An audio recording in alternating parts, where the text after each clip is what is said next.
e quindi niente, volevo fare gli auguri a questa signora. Tamponi 2.854.574.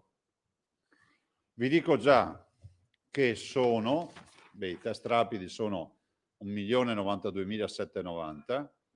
Vi dico già che la somma dei test rapidi e tamponi va quasi a 50.000, 49.322. Nella fattispecie 16.000 di test molecolari e 32.550 di test rapidi. Positivi dall'inizio sono 158.198, sono più 3.708. Nelle ultime 24 ore, infatti, abbiamo avuto 3.708. Che l'incidenza è, tanto per darvi un dato, 7,51%. Vi ricordate il 15-16% nazionale di positivi su tamponi? In Veneto vanno contati anche tutti i rapidi che facciamo, che sono il doppio dei molecolari, quindi 7,51. Perché cominciamo a dire questa percentuale? Che poi scriveremo nei cartelli, perché finalmente il governo, o meglio il CTS, non so chi, del Ministero della Salute, ha confermato che bisogna sommare entrambi i tamponi, sia il molecolare che il rapido. Quindi l'incidenza dei positivi sui tamponi è 7,51. Per cui non impressioniamoci dal numero, guardiamo la percentuale. Positivi di oggi sono 72.929. In questo momento in Veneto ci sono 72.929 positivi. I ricoverati sono 3.041. Esattamente sono 27 in meno di ieri. E le terapie intensive sono dei 3.041, sono 337 più 1. Totale di morti abbiamo passato la soglia dei 4.000. 4.065 più 83. I dimessi sono 7.648 più 120. I numeri ormai avete imparato a leggerli, a valutarli meglio di me. Vedete che abbiamo una sorta di stabilizzazione sulle terapie intensive, dove il carico e la dimissione dei pazienti dà sempre un dato, insomma, che è o negativo o nelle ultime giornate comunque di stabilità. Stiamo un po' allentando sui ricoveri. Vi posso dire che comunque, pur restando in fascia, cosa è scritto? 4, no? No, 5. Pur restando ai limiti della fascia F5, appena dentro, con i ricoveri, a livello regionale, la curva dà una tendenza in calo. Questa, se la vedete anche da distante, cosa è successo? Adesso funziona. Eccolo qua. Se la vedete anche da distante, questa è la curva regionale, vedete il blu qui? Vedete la curva che si sta piegando. Il che non vuol dire che liberi tutti, vuol dire che in questo momento c'è questo trend.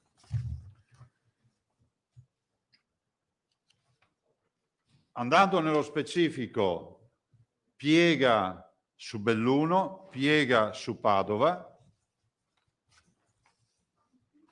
piega su Treviso, su Venezia mantiene un trend, se anche poco aggressivo, ma di crescita, piega su Vicenza, piega su Verona ed è, diciamo, in tendenza a piegare su Rovigo. In Venezia resta ancora con una timida crescita. Abbiamo ragionevoli motivazioni di pensare che abbiamo raggiunto, come vi dicevo qualche giorno fa, la parte alta. Adesso sta a noi impegnarci col distanziamento sociale, con rispetto delle regole, soprattutto in un periodo non facile, no? E proprio per questo motivo, appunto, faccio appello al senso di responsabilità di tutti i cittadini. Per quanto riguarda il DPCM è in vigore, come sapete, è un DPCM che giustamente viene scritto in un momento non facile di questo paese. Nessun governo avrebbe avuto vita facile nel scrivere un DPCM in questo momento storico. Certo è che se si fosse approfittato di un percorso a fare assieme giorno dopo giorno con le regioni, penso che qualcosa di utile lo avrebbero potuto portare in dote anche le regioni. Rispetto alle chiusure, al divieto di spostamento fuori comune il giorno 25, 26 e 1 di gennaio, 25 26 dicembre e 1 di gennaio, scusate, io a volte ripeto delle robe che voi dite, ma perché ripete? Perché a leggere quello che scrive la gente mi sa che è utile ripetere, che è previsto dal DPCM, non da una norma regionale. Dico che se da un lato è necessario pensare a restrizioni, perché sono un po' il segno del male dei tempi, no? Se tu devi ricorrere a restrizioni contro gli assembramenti vuol dire che qualcuno non rispetta il distanziamento sociale, perché bisogna mettere in capo ad ognuno la responsabilità. Se è pur vero che la filosofia è quella delle restrizioni ed è innegabile che ci sia il virus ed è fondamentale approfittare di questo periodo per evitare la diffusione ancora più massiccia del contagio, in un contesto nel quale noi abbiamo almeno un terzo del virus rispetto a marzo, quindi abbiamo un terzo di virus e abbiamo più ricoverati di marzo, vuol dire che stiamo meno distanti e del resto non c'è stato il lockdown. Allora, se è vero che comunque le restrizioni, alcune regole ci servono, è altrettanto vero che da un punto di vista epidemiologico, sanitario, la chiusura dei confini comunali in questi 3 giorni non ha una ratio sostenibile. Mi fa piacere che il Comitato Tecnico Scientifico Nazionale, dopo di me, abbia detto le stesse robe. Allora, siccome fino a prima dicevo cazzate, io voglio vedere se qualcuno dice che adesso siamo in 2 a dire cazzate. E mi spiego. Se il problema è l'assembramento di questi 3 giorni, se qualcuno avesse scritto tutti chiusi a casa con 3 giri di chiave, uno può dire, può non condividere perché non mi sembra il caso, ma uno può dire, vabbè, c'è una ratio uguale per tutti, il limite di uscita è il portoncino di casa. Non ho proposto questo, che sia chiaro, lo dico ai leoni da tastiera, sto facendo un esempio banale, come la maestra a scuola faceva gli esempi banali, no? Che faceva 1 chilo, 2 chili, 3 chili, ecco, sto facendo un esempio.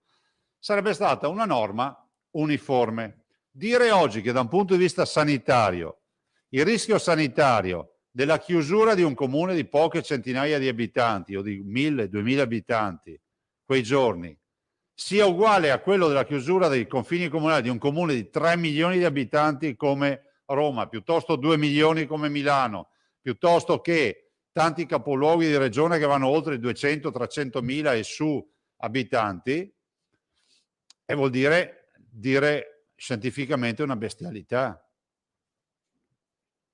Perché chi vive in una comunità dove il recinto è per 3 milioni di abitanti trova sostanzialmente una comunità che è 2 volte quella del Friuli Venezia Giulia. E quindi non si può sostenere che la norma è una norma a tutela degli assembramenti o di eventuali rischi di diffusione del contagio, perché sicuramente magari li vai a tutelare in comuni da 3, 4, 500 abitanti, 1000 abitanti, 2000, ma in un comune da 3 milioni di abitanti questa norma è pressoché inutile. Io spero ci sia un ravvedimento, perché da un punto di vista scientifico non ha supporto scientifico. Ce l'avrebbe in linea di principio se avessimo tutti piccoli comuni e ci fosse una uniformità di applicazione, ma così non è. Cioè applichiamo una regola a un comune e a un altro comune applichiamo la stessa regola ma alle dimensioni di uno Stato. Pensate che ci sono stati che hanno 3 milioni di abitanti Ci sono regioni che hanno metà degli abitanti di un comune, di 3 milioni. Questo intendevo dire. Lo dico perché a volte vedo che qualcuno cerca di darsi l'etichetta degli irresponsabili davanti a una posizione come questa, che è una posizione di assoluta responsabilità. Io sono il primo ad aver applicato, e lasciatemelo dire con un po' una punta di orgoglio, in questa regione, nonostante la zona gialla, siamo stati gli unici a applicare regole che in tutta Italia non ci sono, anche nelle zone rosse. E sfido chiunque a dirmi che non è vero. Noi abbiamo chiuso i locali commerciali la domenica.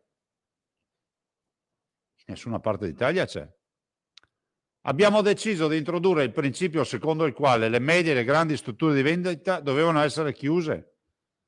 Vi ricordo che anche nelle zone rosse sono aperte i fine settimana. Abbiamo introdotto un principio secondo il quale ci andava un cliente ogni 20 metri quadrati per superficie di vendita sopra i 40 metri. In nessuna parte d'Italia c'è. Guardate che queste sono proposte che nell'incontro di lunedì io ho fatto al governo, ma non con la presunzione di essere i primi della classe, dicendo guardate noi abbiamo fatto ste robe. Quindi non ci vengano a dire che l'atteggiamento può essere un atteggiamento di irresponsabilità davanti al contagio. Vedo, non so, oggi 1000 morti e c'è qualcuno che contesta. No, io non contesto proprio nulla. Non sto contestando le restrizioni, sto contestando il principio di questa restrizione che non ha nessuna base scientifica. E non è una battaglia perché va bene far casino. Guardate, il casino in questi momenti non serve.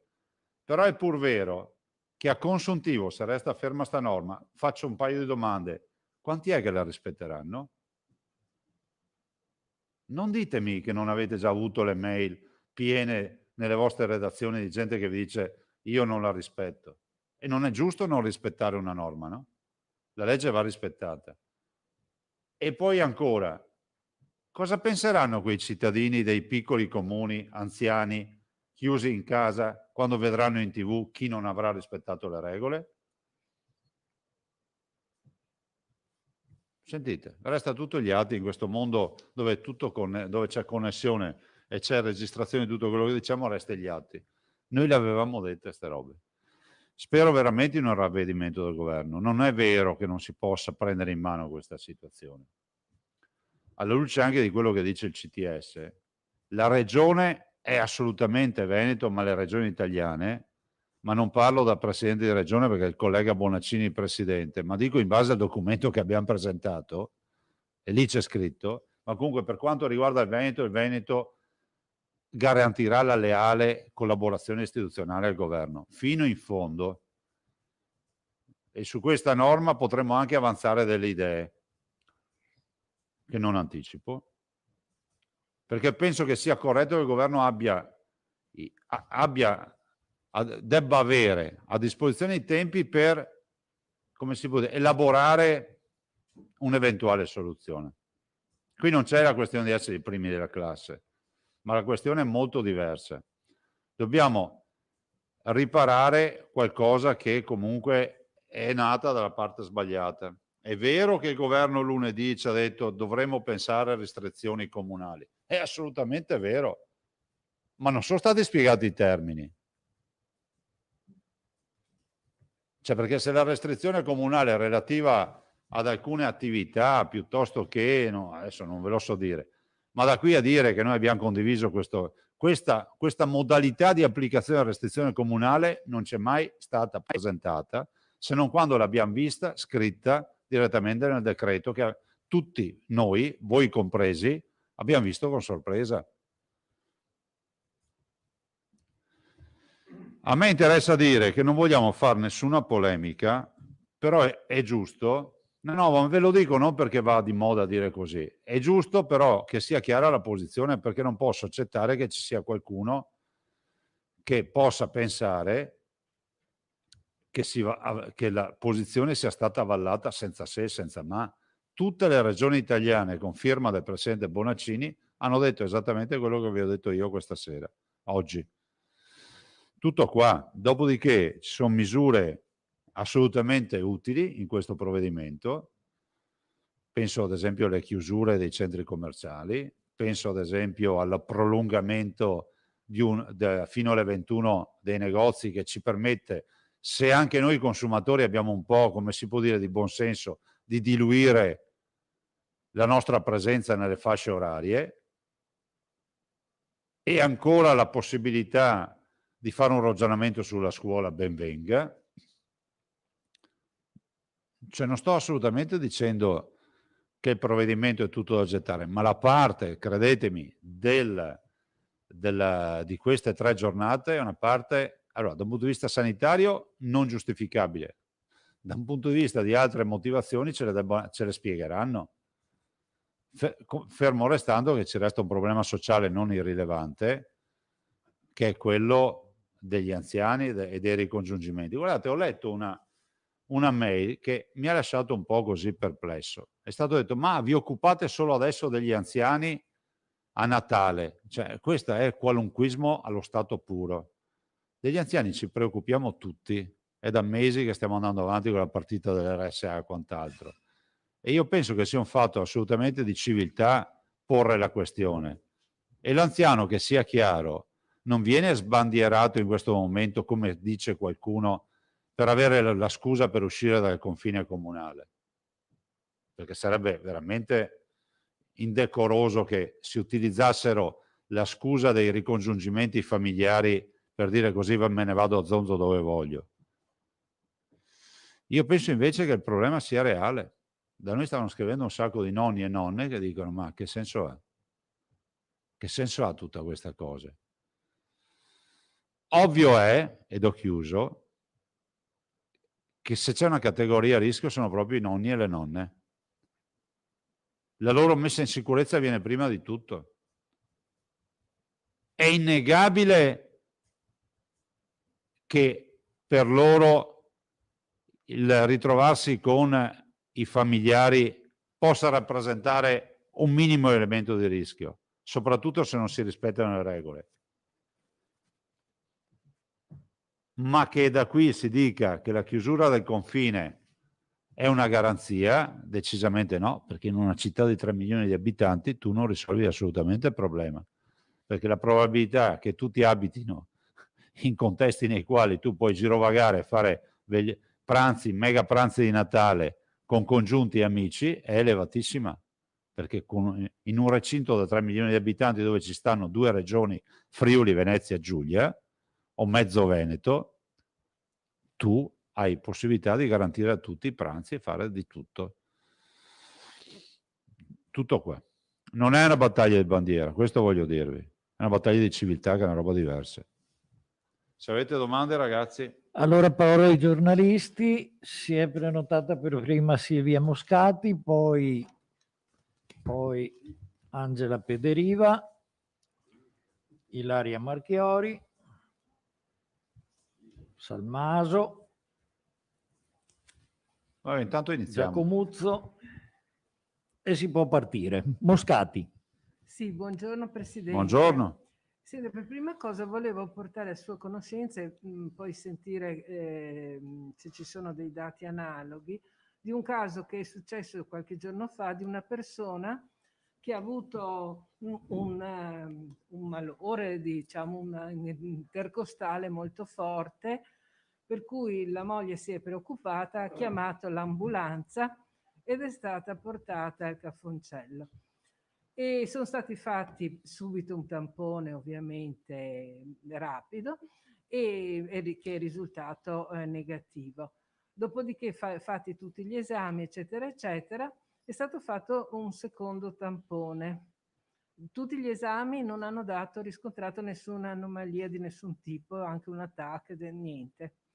Per cui la persona è stata dimessa, ma nel secondo tampone rapido è risultato positivo. Per cui è stato dimesso come Covid a casa, per cui con tutte le restrizioni del caso e la disperazione ovviamente della persona, la preoccupazione di questa persona che ha una moglie e una bambina. Chiaramente in attesa del molecolare è stato dato, sono state date le solite direttive. Dopo 3 giorni di angoscia e di ovviamente rinuncia al lavoro per un periodo abbastanza lungo e di tutto quello che ne va dietro, il molecolare ha dato esito ieri negativo. Allora, il problema dei tamponi ovviamente è stato caricato come Covid, chiaramente, no? E ha anche un certificato proprio Sì. di appartenenza. Allora, l'altra volta che mi pare di ricordare, Rigoli aveva detto che se mai i tamponi avessero un problema sarebbe quello di trovare dei falsi positivi. È questo il caso. E questo è il caso. In realtà, per esempio, anche qualche giorno fa ho sentito in televisione il professor Galli dire l'esatto contrario, cioè che i tamponi non sono così sensibili, i tamponi rapidi, come il molecolare e pertanto non sono sicuri al 1000%. Per cui si dice molto più spesso in televisione il contrario. Allora volevamo una parola da parte sua e anche e soprattutto se ci sono altri casi e la percentuale a quant'è rispetto a dei falsi positivi. Ma guardi, ne abbiamo parlato un sacco di volte. I tamponi molecolari rapidi, secondo le certificazioni FDA, se stiamo parlando di quelli che arrivano dagli Stati Uniti o altre certificazioni, danno affidabilità oltre il 95-96%, fino a 33 amplificazioni CT. Ma perché tutti si fermano a queste 33? Perché l'ipotesi ormai, la letteratura scientifica dice che sopra questo numero di amplificazioni si va verso cariche infettanti, diciamo, non più importanti, o peggio ancora, si trovano pezzi di RNA, pezzi di virus, e quindi non stiamo parlando di un positivo in grado di infettare. Questo è quello che scrivono. Io parlo impropriamente di tutta questa roba perché non è il mio argomento. Che cosa sono le amplificazioni OCT? Se facessimo un esempio banalissimo, stupidissimo, che non c'entra niente con la PCR, con il laboratorio, è come se noi decidessimo di cercare il virus col microscopio e ci proviamo una lente, non lo troviamo, un'altra lente, non lo troviamo. Ecco, arriviamo a 33 ingrandimenti di lente. Si dice che dopo il 33esimo ingrandimento, che è talmente gigante, se vedi qualcosa oltre, e il molecolare lo vede perché il molecolare può andare all'infinito, in linea di principio, trova delle cose che sono riconducibili al virus, ma non stiamo più parlando di una carica infettante. Sì, ma questo l'abbiamo detto tante volte, giustamente. Me l'hai chiesto. Quindi, ma è il contrario, cioè nel senso... Ma qua è il contrario. Questo è il contrario. Ma ha funzionato bene, perché il problema è se trovasse dei falsi negativi, cioè dei negativi che sono positivi. Ma finché si trova un positivo che invece è negativo, vuol dire che comunque non ha fatto nessun danno. No, non ha fatto nessun danno, tranne che l'angoscia per se stesso e per la famiglia. Ho capito, guardate, ragazzi. E no, ma soprattutto vengono comunque caricati come Covid. Poi se dimessi o negativizzati non se li fila nessuno. Il discorso è quanti vengono caricati. No, ma viene scaricato con il molecolare negativo viene scaricato. Peraltro adesso non c'è neanche più, ormai si va verso la totale parificazione, per cui non sarà neanche più il doppio tampone, si va direttamente con il tampone che si è fatto. Ho capito. Però quel cittadino è stato scaricato come negativo. Va bene, ecco, e poi l'altra cosa che volevo chiedere era riguardo appunto quello che diceva lei prima, che con questo DPCM effettivamente si va un po' a instaurare questa differenza, questa illogicità nei comportamenti nelle grandi città rispetto ai piccoli centri e a istigare diciamo chi vorrebbe ovviamente non seguire la normativa. Per cui a questo proposito ci sono in ballo anche, arrivano di tutto, anche delle manifestazioni soft, tipo quella di non fare acquisti proprio perché i centri commerciali sono aperti fino alle 21, ma in realtà poi uno i regali a chi li porta se non può andare dai parenti. Per cui ci sono anche in ballo delle cose e tutti quanti rifanno lo stesso discorso. C'è qualche speranza di un ravvedimento degli Io spero di sì, perché a Natale siamo tutti più buoni. Benissimo, allora questo c'è già, è già Ma una non è il mio notizia. ravvedimento, se fosse per me saprei già cosa scrivere. Ecco, a Natale saremo tutti più buoni. Ma sì, lasciamo un attimo abbiamo ancora qualche giorno davanti che a Roma elaborino questo errore che è stato fatto, a mio avviso. La Regione Veneto è al loro fianco.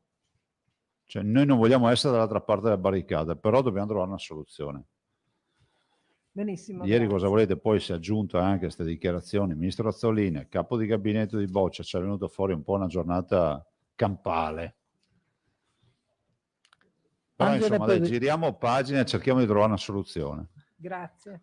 Angela Pederiva. Grazie, buongiorno Presidente, sarò rapida. Prego. La prima domanda, rispetto alle osservazioni presentate dalle regioni, è stata al momento accolta solo quella relativa alla scuola, cioè il chiarimento che si tratta di un 75% da calcolare, Sembra e non di più sì, 50 Angela. sulle superiori? Sì. Ok, questo avete già stimato che tipo di impatto può avere in termini di ripresa, cioè darete indicazione per esempio di privilegiare le prime e le quinte, come si era detto nei mesi scorsi? O non avete ancora valutato con l'ufficio scolastico regionale? No, lo stiamo valutando. Avremo novità nelle prossime ore. Oggi, Così quindi, eviteremo al prefetto di fare tavoli, e anche perché noi siamo pronti. Va bene, allora staremo in attesa. Secondo tema, il monitoraggio. Oggi è giornata di verdetto, appunto. Avete avuto un ultimo confronto, immagino, con i tecnici. Che cosa dicono i No. parametri? Niente? Abbiamo il massimo rispetto per il CTS che ci valuterà. E abbiamo dei parametri che sono sicuramente all'interno. Guardate, forse l'unico parametro, se non ricordo male, che è un minimo fuori, è quello fuori, ma siamo tra i più bassi nazionali delle terapie intensive, perché la soglia è 30, noi abbiamo 30,8. Ma insomma, fra l'altro sono anche in calo, però non è quello il tema è l'RT, che sicuramente è sceso dai nostri calcoli rispetto al Quanto vi risulta? 1,11, quanto è? Me l'ha detto 1,11. Guarda, per favore non scriverlo, perché consideralo sbagliato, però vi posso garantire che è in calo. Dopodiché attendiamo, insomma, siamo sereni, nel senso che sappiamo quali sono i dati della nostra sanità. Ok. Poi mi ponevano un tema relativamente al rientro dall'estero, non per ragioni di turismo, ma per gli emigranti che, soprattutto nelle province di Belluno e Treviso, vedono un tradizionale rientro natalizio dei gelatai, insomma, li definisco così.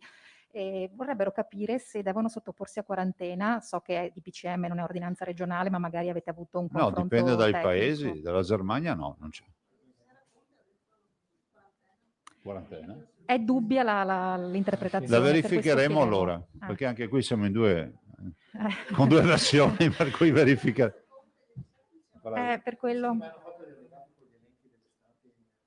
Attenzione, perché potrebbe essere quarantena. Allora, io ricordavo che la Germania non ha quarantena. I gelatieri, stiamo parlando di Germania, Svizzera, Svizzera, Austria, forse, ecco, per cui c'è un elenco, ma ben venga, vi recuperiamo l'elenco e domani vi portiamo l'elenco. D'accordo. L'ultima cosa, un neoguarito chiede a che punto siete con la distribuzione degli saturimetri agli altri, che evidentemente come lui hanno avuto necessità di curarsi a casa. Nel suo caso l'ha acquistato perché probabilmente era ancora prima della fornitura del primo stock. So che la dottoressa Simeonato ne aveva già fatto una distribuzione di 7-8 mila, cioè c'è una gara in corso per acquisto di ancora. Considerate che quando hai 10.000 saturimetri vuol dire che 10.000 persone che hanno il dito col saturimetro a casa, cioè stiamo parlando di numeri comunque, però noi stiamo andando avanti. La gara è ancora aperta. Okay. Sì, ma circa 10.000 sono stati distribuiti.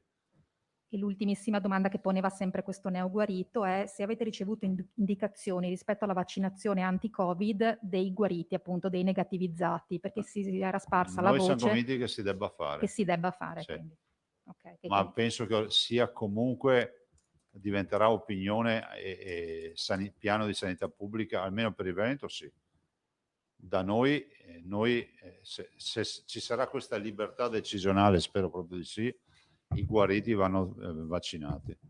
Anche se sapete che anche qui il tema degli anticorpi non è l'unico indicatore, perché c'è poi un'immunità cellulare che noi non misuriamo, perché sembra che l'immunità cellulare sia quella la vera, diciamo, il vero tema. E quindi noi misuriamo gli anticorpi, diciamo, ma poi scompaiono. Però nella cellula che si innesca tutto il procedimento e quindi dell'immunità cellulare.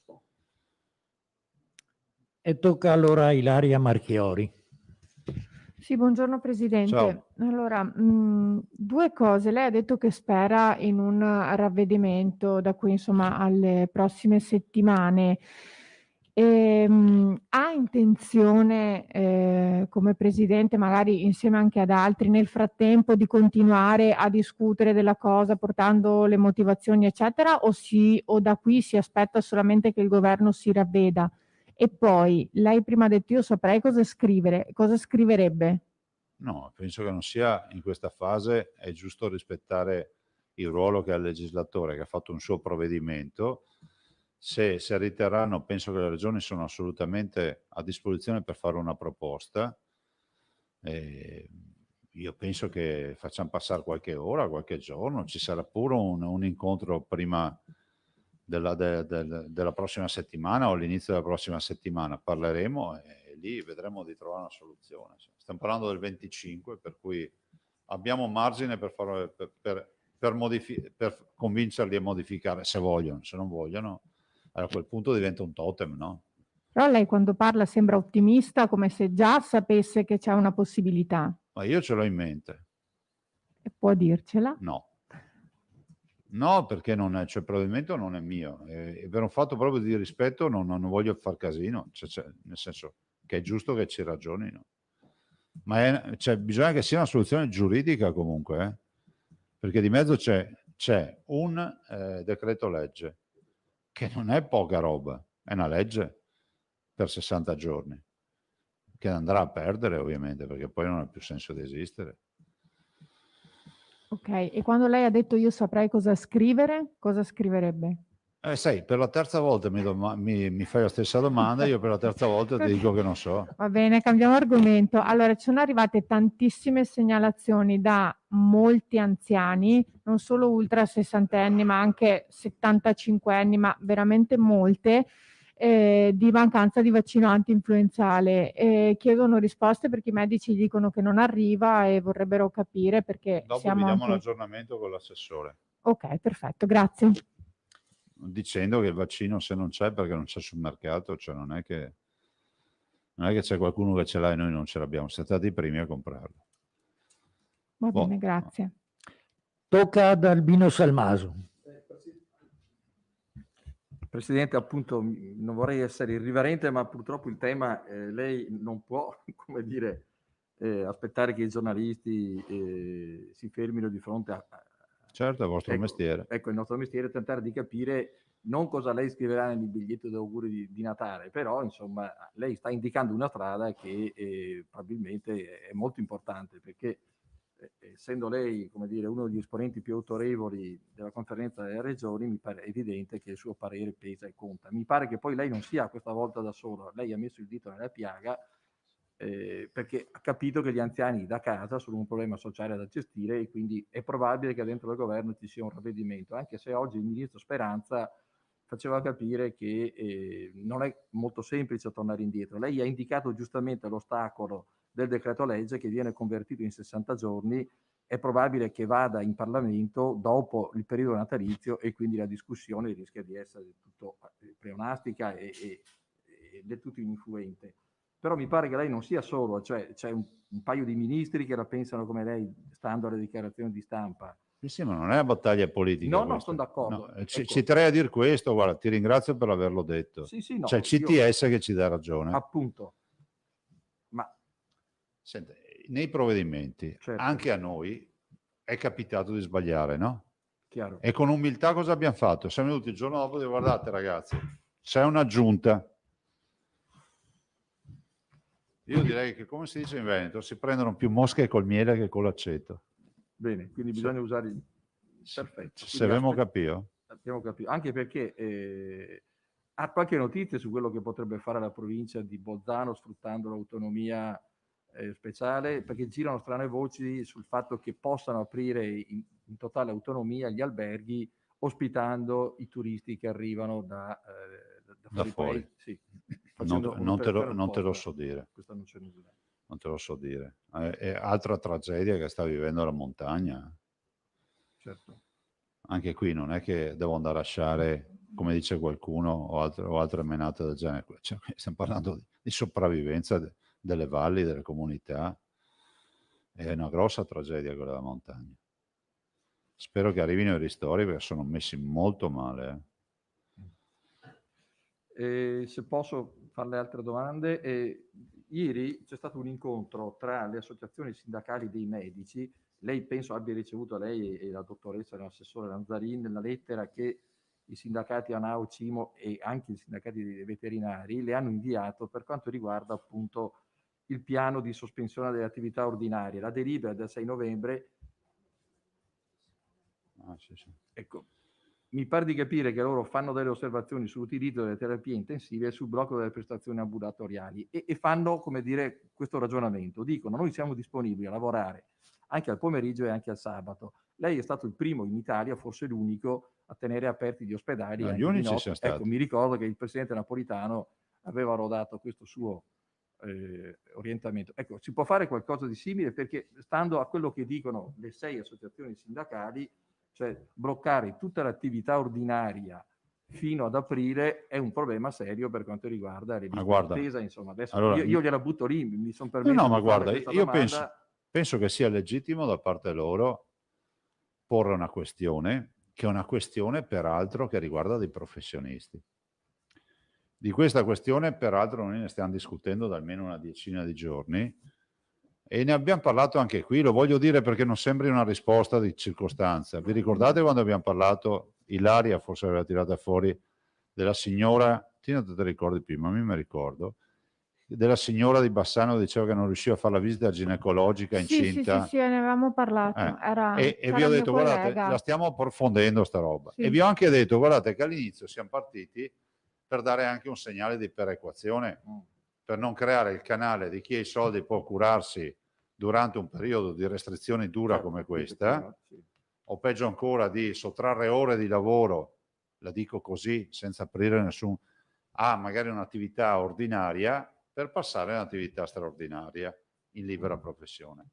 La libera professione è un diritto, come si può dire, insindacabile, che hanno i nostri professionisti sancito dalla legge. Lo dico a tutti i cittadini che continuamente scrivono: ma no, 3 mesi con mutua, 3 giorni in privato. È un diritto. E voglio anche dire che i medici hanno proprio un contingente di ore che loro si possono gestire per contratto. Quindi io non posso discutere di questo. Quindi all'inizio è stato fatto anche per dare un segnale che poi non ci fosse questa sperequazione. La dottoressa Lanzarin, l'assessore Lanzarin, la sta approfondendo, ne abbiamo parlato anche con i direttori generali, peraltro, forse 4-5 giorni fa in riunione, e penso che riusciremo a dare una risposta compiuta all'inizio della prossima settimana, perché ormai insomma abbiamo ben chiaro il quadro. Ovvio che dovremmo andare a pescare fasce di orario di lavoro che siano extra. Certo, sì, rispetto a tutta l'attività straordinaria che è in campo. No, se mi è consentito, ci sono 2 domande che le devo fare, che arrivano dai nostri lettori anch'io. Uno riguarda la scuola, so che lei ha già spiegato. Posso dire solo una cosa, perdonami? Sì, prego. Ma lo voglio dire perché vedo, e a noi fa piacere che ci portate domande dei lettori, di avere da voi sempre una garanzia però, che dietro le domande che fate poi ci sia un nome e cognome. Sì, questa perché a volte sono domande banali, a volte sono domande che hanno anche delle implicazioni. Se uno mi dice: vorrei sapere per quale motivo buttano via il sangue raccolto al centro trasfusionale di Treviso, a quel punto io devo fare una denuncia, vorrei sapere il nome e cognome del fenomeno che mi dice. Guardi, ve lo dico prima. Sì, la signora Marta da Conegliano ci scrive: vorrebbe sapere qual è il ruolo della regione nella programmazione e nel rientro a scuola con il relativo problema dei trasporti. Poi c'è il signor Giovanni da Mestre che chiede ovviamente chi controllerà gli spostamenti di Natale, tema già sollevato, però direi di grande attualità, perché ecco, io mi permetto di farle queste 2 perché poi ci sono altre utile questioni. A me basta che voi abbiate sempre il modo di rintracciare, l'utente qualora ve lo chiediamo. Allora, alla signora Marta rispondiamo che il tema del rientro a scuola è un tema che stiamo affrontando interfacciato con i trasporti, E devo dire che la vicepresidente De Berti, lavorando ovviamente con la direttrice Palumbo dell'ufficio scolastico regionale e con l'assessore Donazan per le attività di sua competenza, insomma, ha già un piano in mano. Al signor, non mi ricordo più di Mestre, aspetti che glielo dico, Giovanni, se non ho capito male, di Mestre, sì, certo. E diciamo che i controlli non competono alla regione, la regione non ha forze di polizia, quindi i controlli devono fare le forze di polizia statali o comunali. Grazie. Prego. Allora adesso tocca a Cristina Giacomuzzo. I Vicentini. Buongiorno Presidente. Quindi par di capire che lei in una fase attendista è alla finestra e al momento non ha intenzione di firmare nessuna ordinanza di nessun genere, al momento. No, in questo momento no, guardate. Stiamo valutando alcuni aspetti che ci competono. Vi ricordo che le ordinanze restrittive si possono adottare. Però è pur vero che siamo in un periodo particolare, controlliamo le curve che oggettivamente hanno preso una direzione che ci sembra, ma incrociamo le dita e teniamole incrociate all'infinito, ci sembra che sia utile e buona. Dopodiché, rispetto al provvedimento del governo, proprio per, come si può dire, per un fatto di dimostrazione di leale collaborazione, io invito che ci pensino. Magari sarebbe auspicabile che si possa fare una riunione con i colleghi presidenti, con il ministro Boccia e il ministro Speranza, per parlare di questo, perché una soluzione la si trova. Se trasformiamo questa vicenda in, come si può dire, in qualcosa che diventa planetario, poi non ne veniamo più fuori. Allora dico, bene, adesso ognuno ha espresso il proprio a sorpresa ho visto che il CTS è uscito, a quel punto ho detto, boh, finalmente non facciamo più politica, non viene più letta come una roba politica, ma diventa una roba tecnica. Forse è uscito perché ieri ho fatto un sacco di appelli a comunità scientifica che ci spieghi la ratio, perché non c'è una ratio su sta roba qua. Adesso cosa volete? Insomma, evito di dire i proverbi veneti. Veneto si dice che anche non cambiano, solo non cambiano idea, no? Nel senso che penso che tutti noi davanti a argomentazioni valide dobbiamo cambiare idea. È preoccupato per l'andamento degli assembramenti di Sì, questo fine settimana? Moltissimo. E penso anche che si poteva essere ancora più incisivi sul provvedimento del governo rispetto agli assembramenti. Il governo ha fatto, non è una critica, però il vero tema è quello degli assembramenti. Cioè, guardate che se noi non avessimo gli assembramenti avremmo già fatto metà dell'opera, perché una diffusione come quella che stiamo avendo del virus, con un'incidenza del virus che è 1/3 di marzo e con un tasso di ricovero più alto di marzo, è la dimostrazione che l'assembramento diffonde. Insisto, e lei teme anche che si possa tornare un po' indietro dopo questo fine settimana? Non so, per esempio, è la settimana... È pericolosa, guardate. E si ritorna quindi a sprecare un po' tutto quello che si è fatto fino adesso. Un provvedimento di restrizioni per questo periodo ci vuole. Quantomeno che non chiamiamole restrizioni, indicazioni di buon vivere. E dopodiché è un periodo delicatissimo, perché mai come in questo periodo ci sarà la rincorsa ai punti vendita, alle passeggiate nei centri cittadini, al vedere le luminarie, tutto quello che vi viene in mente. E quelle sono tutte occasioni di diffusione. Poi capite che c'è il freddo e quindi il calore del grande magazzino, del negozio che ti ristora è utile, e quindi entri nei negozi, poi ti viene caldo e fai così, togli la mascherina. Le abbiamo già viste tutte queste scene qua. Poi arrivi positivo in ospedale e dici, ma dove sei stato? Siamo portato la mascherina? Non esco mai? Ma se non esci mai e porti la mascherina non ti ciappi il virus. Quindi, ricapitolando, la sua ordinanza da questa notte è decade? È decade. Sì, l'ho già detto ieri. Sì. Per ora non verrà rinnovata. Ma restano chiusi questo fine settimana solo i centri commerciali. Da DPCM, non da ordinanza, da DPCM. Da DPCM. Grazie. Prego. Si era prenotato Maurizio Colombo. Salve Presidente. Ecco, la Ciao. prima domanda voleva proprio essere quella che ha già posto la collega, ma volevo anche chiedere, visto che tutto sommato sembrano esserci i primi segnali, insomma, di timidi segnali di come dire, abbassamento delle curve, eccetera, volevo capire se restano in piedi tutte quelle contrattazioni fatte con alcune categorie sanitarie, scusi, come per esempio i veterinari, soprattutto per il tema dei tamponi. Sì, sì. C'è ancora l'urgenza di trovare del personale sanitario che svolga ancora questo, tutto sommato. Allora, sì, l'assessore Lanzarin, fra l'altro, sta ragionando anche in maniera proficua anche sul fronte delle farmacie. Sul fronte dei veterinari abbiamo fatto richiesta al ministro che ancora non ha risposto dopo 20 giorni. Fa sempre sorridere ste robe, però se è emergenza vera ci si avvale di tutte le professionalità. C'è un'evoluzione nella diagnostica, importante evoluzione, che vi presenteremo la prossima settimana, che ormai prende una direzione verso il fai da te.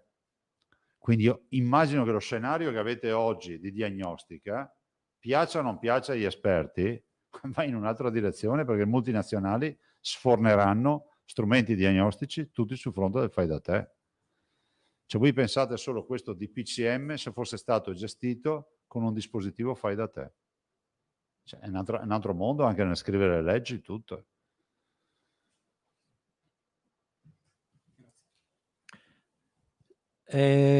Curzio Pettenò, poi di nuovo Silvia Moscati.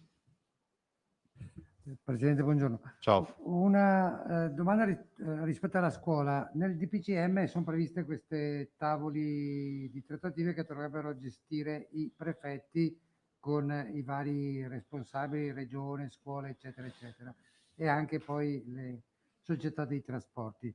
Voi perciò rifiutate il tavolo delle trattative o si può, il DPCM è obbligatorio avere il tavolo di trattative con il prefetto, o pensate che si possa superare presentando un piano vostro? E qual è il piano che presenterete? Guarda, siccome bisogna sempre avere rispetto per il lavoro di chiunque, devo dire che i nostri, a iniziare dal vicepresidente De Berti con l'ufficio scolastico regionale e tutti, hanno lavorato per avere un piano. Quindi io ho dato disposizione che se c'è un piano presentiamolo, invitando anche il prefetto, in maniera tale che poi portiamo già una dote, diciamo guarda, noi ci siamo, se c'è qualcuno che ha qualcosa da dire lo dirà, ma siccome poi finito tutto sto giro di ragionamenti e di grandi elucubrazioni, devo fare io l'ordinanza, per il DPCM scrive, e comunque l'ordinanza fa il Presidente della Regione, capite che non è che possiamo delegare ad altri poi questo, ma sempre nell'ottica della leale collaborazione. Penso che il prefetto Zappalorto non se la prenda male se qualcuno arriva e dice guarda, no, altri se avrebbe già fatto. E per quanto riguarda questo piano, appunto, il punto è coinvolgere le società private di autonoleggio, quelle che hanno i bus turistici. Sì. Su questo qual è il progetto rispetto alle città, anche alle realtà provinciali? A tutte le realtà. Non posso aggiungere di più, vi presenteremo il piano. È corretto che prima venga presentato al tavolo, sia chiuso, dopo, ma comunque guardate, è una questione di i primi giorni della prossima settimana a farla grande. Cioè siamo già pronti. Se non ci sono altri... No, c'è Marco. Sì, sì. Ah, Marco Bonet era nascosto, se ti puoi avvicinare Marco, grazie.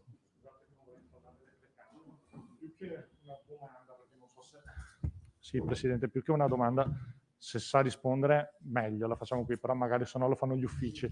Sarebbe possibile fare un po' di chiarezza rispetto a che cosa è aperto, che cosa è chiuso, perché c'è un po' di confusione e anche onestamente io personalmente faccio fatica a spiegarlo ai lettori esattamente, sì, aperture, chiusure, centri commerciali, festivi, prefestivi, per cui se è in grado di dircelo lei adesso, di fare un po' di ordine, sì, o se no ci fa preparare dall'avvocatura una tabellina. Noi facciamo anche una scheda, ma sostanzialmente sono aperti tutte le realtà commerciali fino alle ore, hanno la possibilità di aprire fino alle ore 21. L'esclusione prevista dal DPCM è il fine settimana per i centri commerciali, parchi commerciali o simili. Sì. Sono aperte invece le medie e grandi strutture di vendita, ma è una specifica che non serve farla perché cioè la grande struttura di vendita che cos'è? Faccio un esempio così ci capiamo. L'IKEA è aperta. il grande magazzino è aperto. Se fosse stata, o queste strutture fossero state all'interno di un parco commerciale o di un centro commerciale, sarebbero chiuse. Esatto.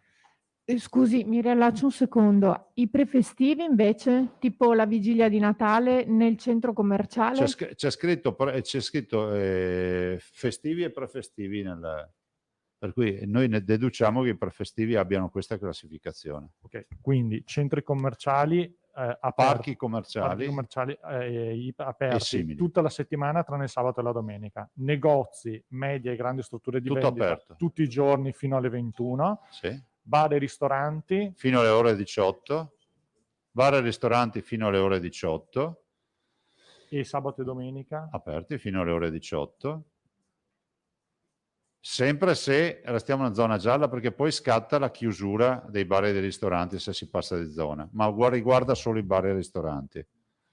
E poi abbiamo il divieto di transito fuori regione dal 21 al 6, dal 21 dicembre al 6 non si va fuori regione, neanche per raggiungere le seconde case, e lo si può fare solo fuori da questo periodo dal 21 al 6, e invece chiusi nei confini comunali gli spostamenti dal 25 al 26 e primo. E sempre a proposito di spostamenti, decade il divieto dei centri storici, laghi, montagne, certo, spiagge. decade tutto quello che è ordinanza regionale. Pulita, come abbiamo detto, l'abbiamo scritta assieme adesso con voi in questo momento. Aveva chiesto di reintervenire Silvia Moscati. Sì, Prego. una precisazione solamente riguardo al precedente caso. Io ho anche il documento da sottoporle se vuole, per cui per precisazione che è vero. Sì, ma non ho dubbi che sia vero. No, nel senso che siccome tante volte c'è tanta gente che giustamente, ingiustamente lancia il sasso e nasconde la mano, è giusto essere certi di quello che si dice. Allora, e invece c'erano due domande veloci che diciamo che arriva per i viaggi all'estero. Uno può muoversi, allora c'è una signora che ha il biglietto aereo per Copenaghen già per raggiungere il figlio ed è all'interno di questo periodo, cioè dal 21 al 6, cioè lei parte dopo il 21 e deve uscire dalla regione, quindi. Non solo, ha il biglietto aereo e esce dall'Italia. Secondo me è una valida motivazione. C'è un biglietto d'aereo, deve fare uno spostamento. Ovviamente la finalità deve essere quella di lavoro, di salute. Raggiunge il figlio per le feste natalizie. Vabbè. Cioè, lei dice, le domanda, dice, ma io c'ho il biglietto già acquistato, per cui i voli sono confermati. Potremmo chiedere una FAQ perché una risposta. Sa perché? Perché non è la prima persona che ce l'ha chiesto in queste ore. Cioè dico, ma chi ha i biglietti in mano che deve uscire? Ma semplicemente anche uscire dal confine comunale il 25 perché c'ha l'aereo il 25. Esatto. Ecco, è ragionevole, faremo noi una domanda alla protezione civile su questo fronte, se ci ricordiamo Federico. Benissimo, grazie Prego. mille. Ilaria Marchiori voleva reintervenire. Sì, Presidente, scusi, Prego. ho un caso che ci arriva, ci è stato segnalato da una giovane mamma di Verona. Allora, mamma, papà e figlia sono risultati positivi al tampone rapido. Sì. Un tampone che è stato effettuato il 23 di novembre. Sì. Ok? Poi hanno fatto il molecolare il 26 con Sì. il risultato il 1° dicembre e gli è stata data la quarantena fino all'11. Però nel frattempo avevano fatto un tampone privato e sono risultati tutti e 3 negativi, ma comunque la quarantena gli è stata data comunque fino all'11. In poche parole fanno 20 giorni invece di 10. E lei dice, ma com'è possibile se comunque noi ci siamo anche fatti il tampone privatamente, siamo negativi, eccetera? E dice, non è giusto perché dobbiamo lavorare, eccetera. Questo potrebbe essere un buco, cioè il tema è che però non ve lo so dire, secondo me hanno ragione, parte la mia quarantena dal primo tampone positivo. Invece loro hanno fatto partire la quarantena dalla conferma del molecolare. Sì, le hanno proprio detto dobbiamo aspettare l'esito del tampone che doveva ancora arrivare. Questa roba segniamocela che la verifichiamo, ma c'è la dottoressa Russo, è probabile sia anche una falla del sistema. Attenzione, non è nostro il sistema, perché noi applichiamo le regole di sanità pubblica nazionali, senza far colpe a nessuno, potrebbe essere colpa di chiunque. Vediamo, perché se è una falla bisogna, oppure se è un comportamento errato dell'operatore è un'altra roba, ma non ve lo so dire. Secondo me buon senso vuole che tu sei in quarantena dal primo tampone positivo. Tanto eri positivo, cioè non è che... Ok, grazie. Anche perché se avesse fatto causa ritardi il tampone dopo 10 giorni, fa la quarantena infatti. a babbo morto. Prego. Si può ritornare sulla questione centrale, ovviamente. Cioè, lei mi pare stia usando la diplomazia come arma in questo caso. Ci faccia capire una cosa: nel momento in cui il CTS dà ragione alle osservazioni delle regioni, lei che impressione ne ha ricavato? Che questo DPCM sia figlio di cosa? La cultura tecnocratica della Presidenza del Consiglio, che nasca da ragioni di urgenza sanitaria, anche se poi gli italiani, stando ai sondaggi che girano in queste ore, non sono contrari a provvedimenti restrittivi della libertà personale, se questi ovviamente hanno l'obiettivo di tutelare. Ma questo non è ma l'aspetto dei 3 giorni non è restrittivo della persona, cioè non è utile alla certo, causa. No, ma su questo perfettamente. Il resto sì, ve l'ho detto io prima, il resto delle robe uno può dire di qua, di là, cioè fare discussioni di lana caprina, ma il tema c'è. Su questi 3 punti, guarda, quando io ho visto il CTS ho detto ben venga, perché così non verrà data una lettura politica, perché certo. io mi sono sempre guardato bene a fare polemica politica su questo argomento qua. E allora, se capitasse a me che il mio CTS mi dice guardate è accaduto con i tamponi, no? Ho detto fermate tutti, sentiamo, confrontiamoci.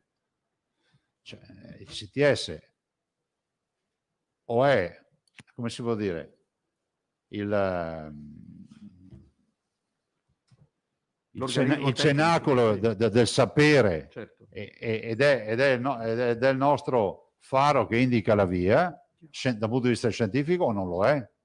Quindi siccome lo è, abbiamo capito fino ad oggi, se fossi al posto loro, fermiamo un attimo, capiamo, non è un'onta prendere atto che forse c'è un aggiustamento da fare. Questo lo dico, no? Va bene. Per questo non voglio neanche, perché mi rendo conto che poi, cioè, capite, è come essere in mezzo agli reticolati e agitarsi. Bisogna stare fermi un attimo e cercare di tirarsi fuori pian piano, no?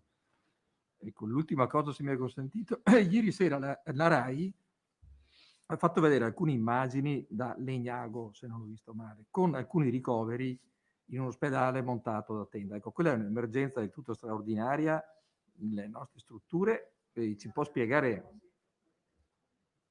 Mi dice l'assessore che stamattina andavano a verificare, perché sia Rosi che Fattori, per non... appunto, sì, no, Però possiamo fare così, siccome è una domanda che è giusto rispondere velocemente, facciamo una nota oggi, se ci dai un paio d'ore, facciamo una nota, anche perché anche noi abbiamo avuto notizie di sta roba, ma noi non risulta dalle nostre schede e dalle riunioni che facciamo tutte le mattine anche con il direttore Girardi presente, che ci sia un problema di letti, non abbiamo capito, non so. Vabbè.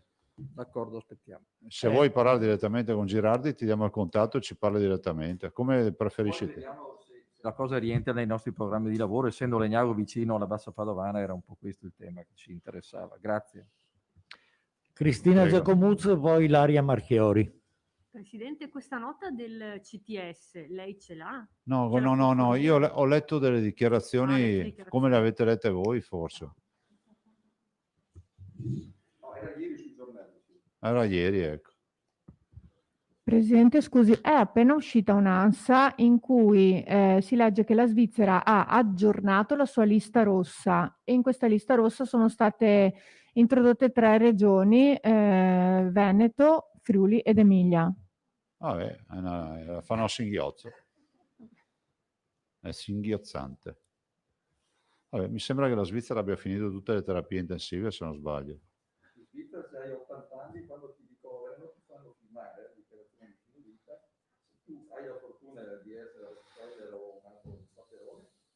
Non lo so. Cioè continuo a dire quello che ho detto l'altra volta, ma non voglio far polemica. Davanti a uno Stato che si sceglie le comunità di un altro Stato da quarantenare, io se fossi lo Stato, cioè fossi l'Italia, direi scusa, ma cos'è sta storia che tu ti scegli le comunità con questa forma di dumping quasi, non sanitaria, cioè non ho capito. Si scelgono che regioni non possono, cioè vuol dire anche non riconoscere più un'unità nazionale, no? Lo dice uno che vuole l'autonomia. Mi sembra che se fossi ministro degli esteri su una roba così interverrei. Anche perché i dati voi conoscete come me, cioè, oltre a noi tre mi sa che ce ne sono altri che hanno qualche problema con il Covid in giro per l'Italia. Grazie. Sufficiente ragazzi? Grazie e buon lavoro. Grazie a tutti.